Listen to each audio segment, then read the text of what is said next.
to introduce you, someone who just introduced herself to me, Mindy Atwood, who is the Assistant State Librarian for the state of New Hampshire. She just took this job in spring of 2023. But I met her by phone when she randomly called me up and said, as everybody knows in the koha community, you just kind of randomly call your neighbor and say, I heard you can help me. And I was so flattered. That I was like, you know, she might actually do a keynote if I asked.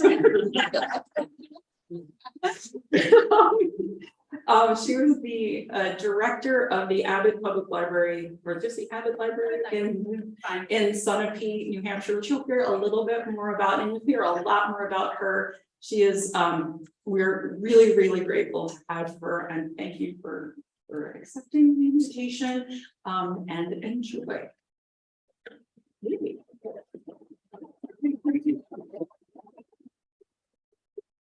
Okay, good morning. I'm going to get settled here. Oh, there we go. Okay. Good morning. Welcome to koha-US 2023 in Portsmouth, New Hampshire. Our host is the Portsmouth Public Library, and I'd like to give special recognition to Portsmouth Director Christine Freeze and Sarah Cornell, Supervisor of Technical Services, who have worked so hard to make this conference what I'm sure is going to be a great experience. I'd also like to just take a minute to recognize the members of the Conference Planning Committee. So if you see them, say thanks. A little housekeeping. Apparently I've been given 60 minutes to talk.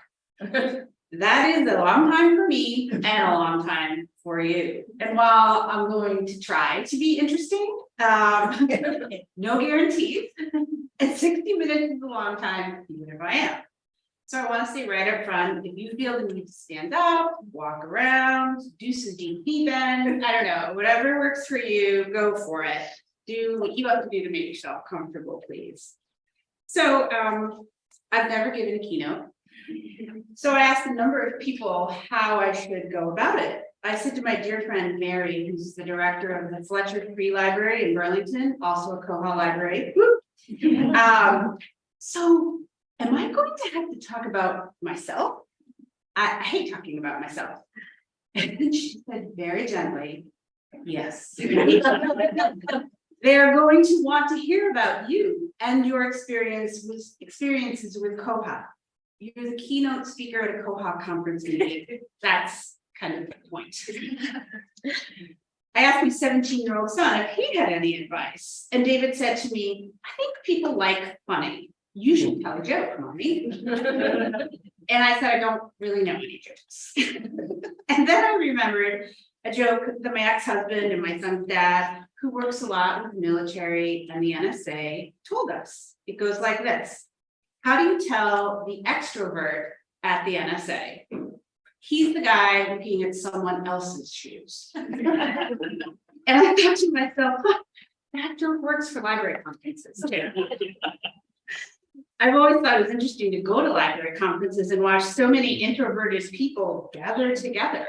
Let's be real, for some of us, getting out into a crowd like this is a big deal. Yeah. It's not our comfort zone.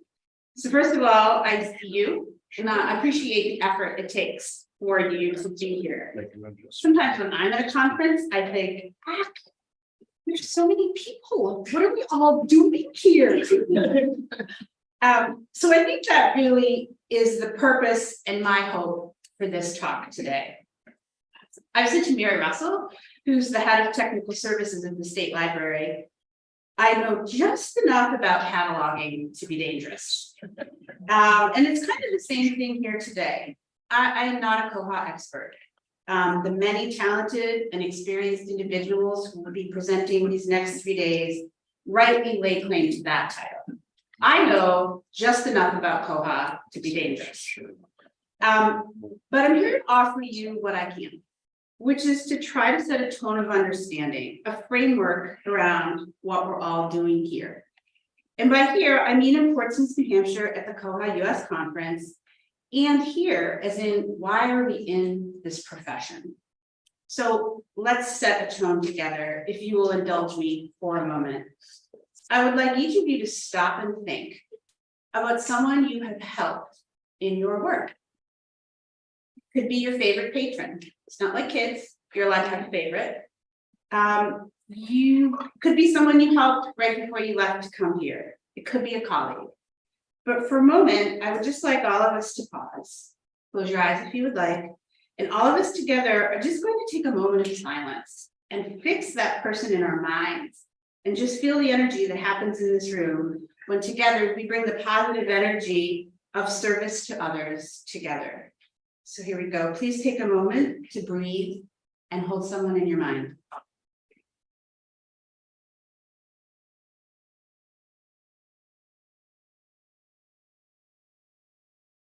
Thank you. That's why we're all here. We're all here to get better at our work so that we can better serve those who need our help. And let's let that inform everything we do for the rest of this conference. So the title of my keynote, and I have to tell you I'm terrible at titles, is Live Free and Open Source, Innovation and Collaboration with Koha and the Granite State. And that is, of course, a reference to our state motto here in New Hampshire, which is sometimes referred to as the Granite State, live free or die. If this is your first time visiting our state, how many of you are here in New Hampshire for the first time ever?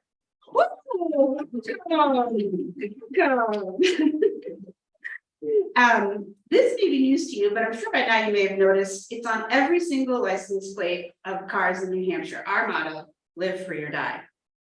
And I remember when I went to college way back in the 90s, a new friend of mine from Iowa said, "Is that a joke?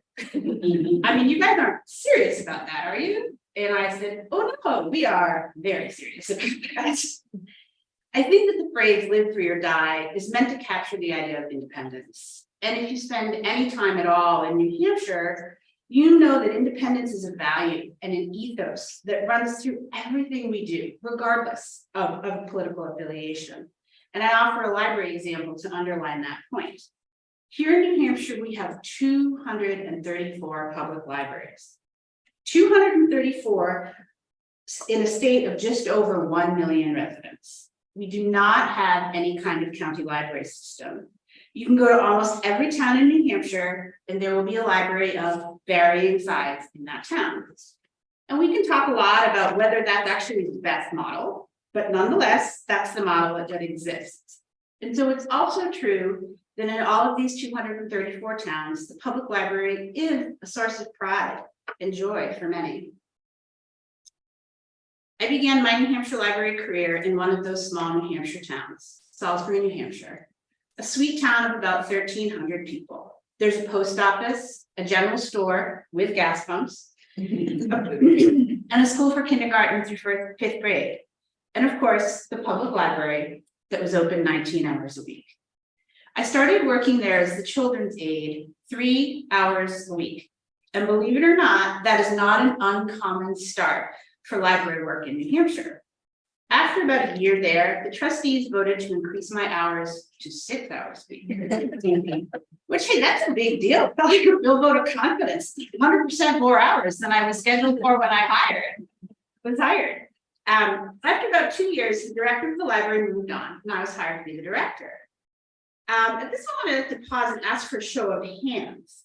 How many of you have ever worked in an unautomated library? No electronic catalog, stamping due dates on books, borrowers cards. Yeah, there's my peeps. Yes, some of you might be thinking, that is so cute. And it's cute, right up until the point when you have to figure out your annual statistic. And then you have to take the word of those of us here who have worked in an unautomated library. It's not cute anymore. So the director who hired me for my whopping 3 hours had begun to create an electronic catalog using library. Using the Z3950 target search, we began to create marked records for each of the library's items. Eventually, we touched every single item in the library. We scanned the ISBN to find a record, barcoded the item, and put it back on the shelf. I finished up the project about 2 years after becoming director. So there we were. I had an electronic catalog of all the items in the library. But then I was also doing that thing, if I could just ask for another moment, how many of you have cobbled together 2, maybe 3 part-time jobs for any length of time until you found that holiest of grails, full-time job with benefits? Yes, also my peeps. So I see you, and I know that's a lot of hustle. So thank you for your perseverance. So anyway, I was working 19 hours at the Salisbury Free Library, and I had begun working about 6 hours at the Atwood Library in Sunapee, New Hampshire. Sunapee is a town of about 3,200 that just about doubles in size in the summer because of its lake community. And at Abbott, they were using koha. So you see where this story is going. I was already familiar with koha, which was certainly a big pro in the decision-making process. But like a good municipal employee and librarian that I was, I also researched other ILS products for comparison. And of course, this is a koha conference, so we all know how the story ends. It would be no surprise to anybody in this room, the products in a similar price range to koha were nowhere near as robust. And the products that were proprietary software and offered similar features to koha were way beyond the means of Salisbury Free Library, which at the time was operating on $36,000 a year. That's salary and operating costs. So koha supported by Bywater, it was. So I had the catalog, but I needed to take the patron information from what was basically a recipe box. If live or die is the state motto in New Hampshire, the runner-up phrase in New Hampshire probably has to be, we don't like change. I had patrons of the library who had had the same 2- or 3-digit patron number for more than 30 years. My amazing 93-year-old volunteer was number 71. And I'm pretty sure he came by that number honestly. He really may have been the 71st patron of the Salisbury Free Library. So even though I knew the time was right to go to a 14-digit barcode library number as we transitioned to an automated system, I also didn't want anybody's head to explode or heart to break over changing their patron number. So believe it or not, for a period of about 3 months, I gave people the opportunity to come in and sign up for their number.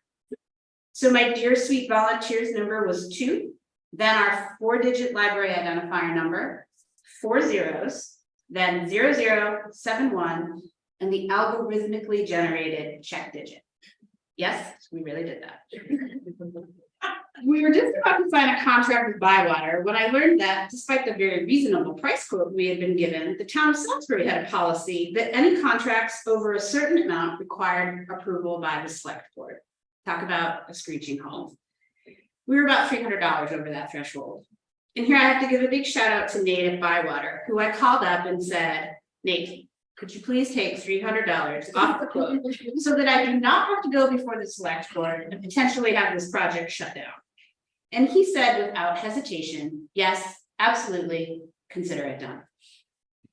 Now, if you're anything like me and you've operated in the open source world of koha for a long time, that story might not seem so surprising to you, but I think we should really stop and ask ourselves for a moment, would that happen in the proprietary ILS world? I'm not sure it would, because koha is open source. It offers flexibility, not only to its users, but also to the companies that support koha users. I imagine, I'm a librarian, but I imagine because the financial threshold for a product in an open source product world is very different than in the proprietary software world. So after about 5 years of working as the director of Salisbury Free Library, I had the opportunity to move to the Abbott Library into a full-time position. This was very exciting for me for many reasons, one of which was the Abbott Library was my hometown library. I grew up in Sunapee going to the Abbott Library. And I wish that everyone could have this experience, to have the opportunity to serve the community that fostered my growth as a young person was really something very special. I've been the director for approximately 3 years in March of 2020, when the whole world came to a screeching halt. Here in New Hampshire, the governor closed restaurants on March 16th, the day before St. Patrick's Day. That was also the last day the Abbott Library was open to the public. We closed for what we all imagined would be a couple weeks. We put the word out to our community the best we could to come in and stock up on books and DVDs. Then just a week later, on March 23rd, I have the vivid memory of dragging the book drop in all by myself and putting out an email to my fellow department heads, say, oh, I'm getting emotional. An email out to my fellow department heads saying that until further notice, the library is not only closed, we're not taking books back. Because, and let's really take a moment to think about this, we weren't sure if our books were going to make people sick. So sick they might die. And I remember sitting in my office in the dark, weeping a little bit, and one person responded to my email, to the department heads. It was the school superintendent, who also had quite a lot going on, I would imagine. And all it said was, "Are you okay?" 3 words. I'll never forget them. So the next months passed in a blur. Like so many libraries, we learned to, word of the pandemic, pivot. And by the way, was I the only person throughout the pandemic who had to suppress giggles when someone said pivot? Because I kept thinking about that episode on Granite. Raw pivot. Not just me. Excellent. Anyway, we set up curbside pickup. We partnered with the school district to deliver library materials to residents via school buses. My staff figured out how to do virtual book groups, virtual story hour, virtual mahjong, even virtual tech help. Do you see the icon on your iPad that looks like a gear? It's gray. It's gray. Okay, touch that. And scroll down. Do you see the word Libby? No. Okay. Okay. You're going to need to download Libby. It's an app. From the App Store. Have you ever used the App Store? No? Okay. We're both going to need to get comfortable here. There were several moments when the flexibility of Koha shone during this time. We needed to batch update our patrons' account expiration dates so that they could continue to use online resources. One call and it was done. We wanted to batch auto renew all those materials that went out the last day we were open to the public. Done. But then we wanted to think about how to reopen the building. And Koha and its self-checkout capacity flexed with us. This is a picture of the Atwood Library Circ desk and the COVID self-checkout station that allows for contactless checkout of library materials. No extra costs, no need to purchase an additional service, just here you go, self-checkout. Pivot indeed. Koha for the win. In April of this year, I left my beloved hometown library to take a job at the New Hampshire State Library, where lo and behold, Koha waited for me again. I will outline for you how the State Library uses Koha, but I must first give credit to my colleague, Mary Russell, who explained this to me in a memo because I'm still very new and learning a lot every day. When I first started, this was this beautiful honeymoon period where I didn't know what I didn't know. And I was like, this is great. Yeah, that's over. Now I have a grasp of what I don't know. So in 2012, the New Hampshire State Library launched the NACE Local Project. The goal of this project was, and is, to bring modern state-of-the-art ILS to New Hampshire's public libraries at as low a cost as possible. Remember Salisbury Free Library and the $36,000 total budget. The focus of the project is on smaller libraries that may not have the staff with experience in implementing an automated system. The State Library evaluated the systems at the time and decided almost immediately that an open source system was the way to go. Evergreen and Koha were the options at that point, and after looking at the pros and cons of each, the State Library staff decided that Koha was the better choice for the libraries we were hoping to help. A contract was established with Bywater Solutions for support and hosting, and we began our efforts to recruit the first batch of libraries. By summer of 2013, we had 6 libraries with Koha local systems up and running. These first 6 libraries were instrumental in working out the details of the project, and their experiences paved the way for a smoother process implementing koha systems in other New Hampshire libraries. As of January 22, there are a total of 17 New Hampshire public libraries using koha throughout the NACE local project. This includes the original 6. You can visit the catalogs for each of these libraries and see how they have customized their local systems using a link at the website at the top of the slide. Oh, bottom of the slide. The terms and costs of the project are also available at that site if you know of any library that's interested in joining NACE local. In 2019, the NACE ILL system was moving to a new platform, and the State Library's local catalog needed to change along with it. Given the experience we'd had working with koha and Bywater, it was an easy decision to choose koha for the State Library's local system.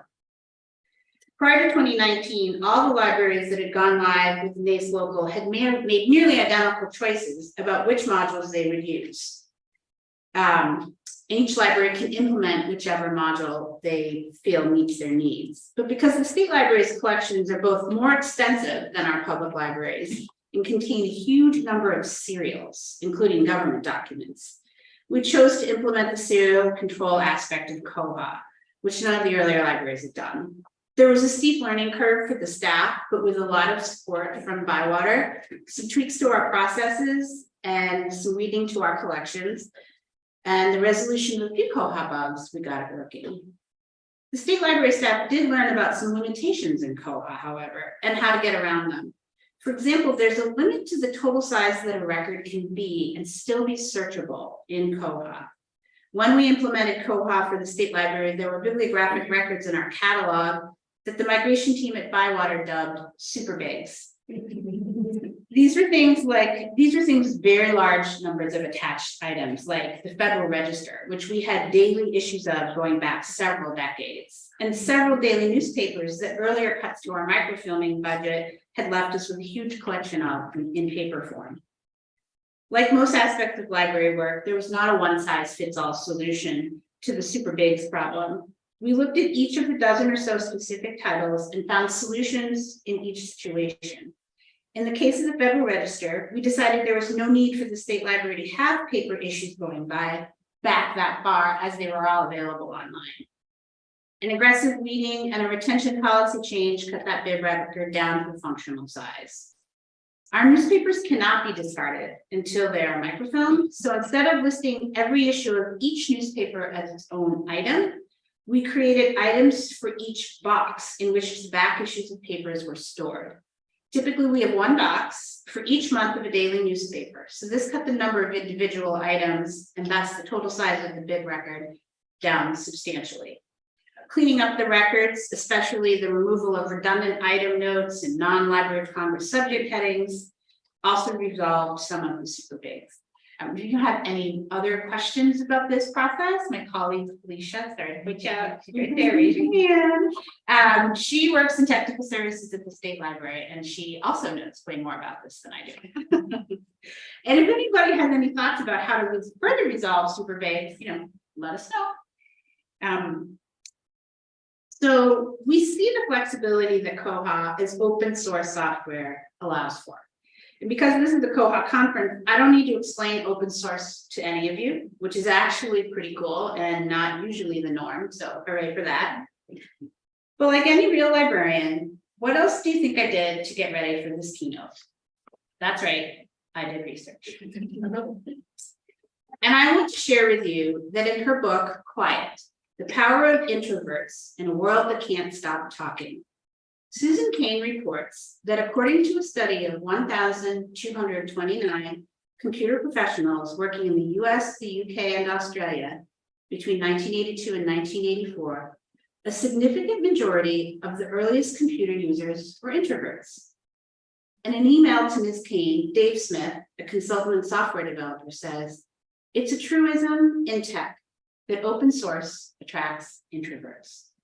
Many of these people were motivated by a desire to contribute to the broader good and to see their achievements recognized by a community they value." Does that sound like anybody we know? In my last year at Abbott Library, we worked with the school libraries to create a shared catalog. The high school migrated from Follett and the elementary school migrated from Library World. During training, the two school librarians summed it up perfectly. High school librarian Ray said to the elementary school librarian, Heidi, this is like going from the minor leagues to the big leagues. And Heidi replied, it's like going from T-ball to the major leagues.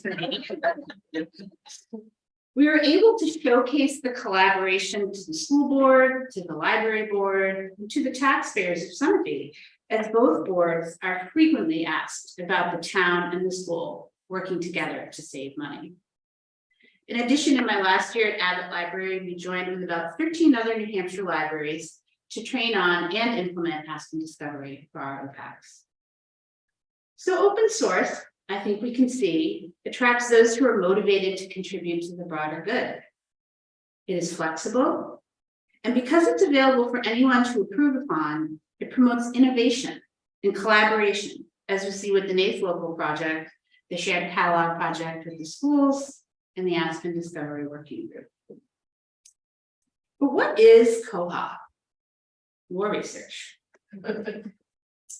As we all know, koha is the ILS that was begun in 1999. If you haven't had the chance to watch the KohaCon 20 keynote by the 1999 project team, do yourself a favor and find it on YouTube. I did, and I learned that the koha story started because someone named Rachel Hamilton Williams went to the Horowahina District Council and informed them that they only spent 2 minutes a month discussing libraries. She convinced them that the district's libraries deserved better. And so the nonprofit organization called the Horowahina Library Trust was formed. And it was from there that the ILS koha was developed. But what is koha? Why that name? What does it mean? More research. As you may know, koha is the Maori term for gift, but it is not just a gift. There's so much more I've learned that's folded into koha.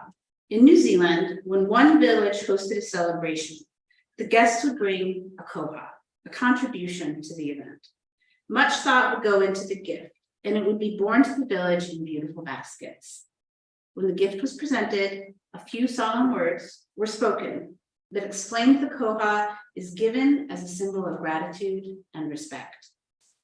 The gift, therefore, was threefold: the thing that was given, the basket or the conveyance of the gift, and the few words. Altogether, that is a koha. I learned that there's an etiquette to koha. The Inland Revenue Department of New Zealand defines giving koha as the practice of bestowing an unconditional gift where the recipient has neither stipulated it be given nor has any expectation of receiving it. There's no specified amount to a koha. The koha should be decided by the person giving the donation. In an article about the etiquette of koha, Marihiko Maori and Pacifica Trust Chairman Parker Orman said, "You give what you can afford." So koha, our ILS, is flexible. It promotes innovation. It attracts people who are motivated to contribute to the greater good. And koha, the cultural tradition, is about the conveyance of the gift, the thought that went into the selection of the gift, and the gift itself. It's about giving what you can. So please hang with me as I make a sharp turn now, or a pivot. In 2021, in New Hampshire, there were 14 titles challenged. In 2022, there were 41 book titles challenged. Now, listen, book challenges in and of themselves are not a bad thing. If I were to have a book challenge that came from a genuine place of curiosity about why something is in the collection, and there's a real opportunity for someone to learn about the idea that libraries serve everyone, I have all the time in the world for that. And for those of us who work in public libraries, certainly the public has the right to ask about how their tax dollars are being spent. And I want to meet those inquiries with nothing but patience and respect. But there is another kind of book challenge sweeping the nation that is none of that. They are coming from people who have almost certainly not read the whole book, and are possibly being coached by some national organization. As my boss, the state librarian and inestimable Michael York likes to say, these moments are not teachable moments. And whether it's happening to you or you know that it's happening to others, it's hard. Quite suddenly, libraries and librarians and what we do and how we operate is front page news over and over again. It's like that moment when we didn't know if our books were going to make people sick. It's such a feeling of disbelief. Is this really happening? In my role at the State Library and as our state association president, I talk to so many librarians who feel despair and anger and confusion and overwhelmed. So what can we do? It's hard to know where to start, isn't it? Because I will just speak for myself and say that in my mind, advocacy looks like this. Even for the extroverts in the room, this seems like a lot. And for someone who gets nervous at library conferences and had this prep giggle in town emergency operations meetings during the COVID-19 pandemic, and who broke out into a cold sweat when Sarah asked if I would give this presentation, and actually at first said, I don't have anything to say. She very sweetly said, I think you do.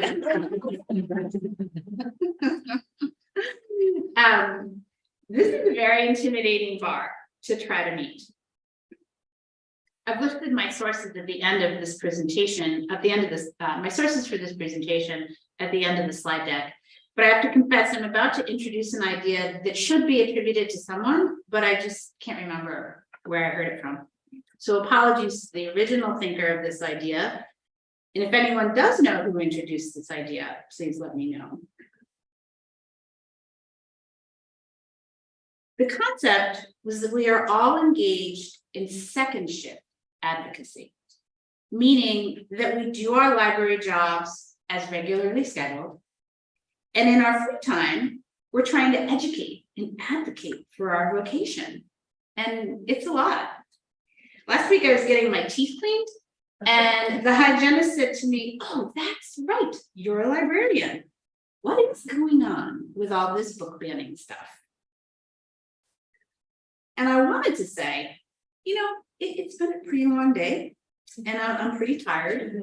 I really would just like to get my teeth cleaned and go eat. But instead, I gave my standard elevator pitch about book challenges that I always end by saying, basically, the only way I can make sure I can read whatever I want is to make sure you can read whatever you want. Live free or die, baby. We're not kidding. Remember when I talked about dragging in the book return? And the person who sent me an email, do you remember how long that email was? 3 words. Are you okay? And remember how I said that what I'm offering you today is not a deep dive into the nitty-gritty of koha. Here's what I do offer to you. We, the koha community, already have the tools to make a positive difference in the current library landscape. We've already built collaborative relationships within the library community and beyond the library community. We innovate, we collaborate, we are flexible, we hustle. And most importantly, I believe we are united by a desire to contribute to the broader good and to see our achievements recognized by a community we value. By virtue of what we already do, we are positioned to be leaders in the profession at this moment. I once attended a talk given by Rebecca Aldridge Smith about libraries and sustainability. And when she was about to wrap up her presentation, she made the point, and I think it's a great one, that sometimes we attend these conferences and it's like drinking from the fire hose. There's so many good ideas. And then we get back to our desks and the conference seems very far away. And despite our very best intentions, we don't ever quite put as much of what we learned into practice as we would like. So she asked us to write down 3 action items that we were going to do when we return to our jobs. So I'm going to ask the same of you. Remember, nobody has to be Norma Ray. Maybe it's something like, I'm going to email my child's school librarian and say, hey, hope the school year's off to a good start. I'm a librarian too. Let me know if you ever need to talk. Maybe you write your director an email and say, thanks for being a good boss. I see you and I appreciate your work. Maybe you join your state association's intellectual freedom or advocacy committee. Remember, koha is about giving what you can. It's about the thing you're giving, the way you give it, and the thought that went into it. We can all give each other this kind of support, and together it will make a difference. So I am just going to, no kidding, pause for about 3 minutes and take out your phone, send yourself an email, write down a piece of paper, 3 things, 3 small things that you think you could do when you get back to work. Maybe it'll be sitting in your inbox when you get back to the desk. Just take a couple minutes, think about what you could do.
Thank you.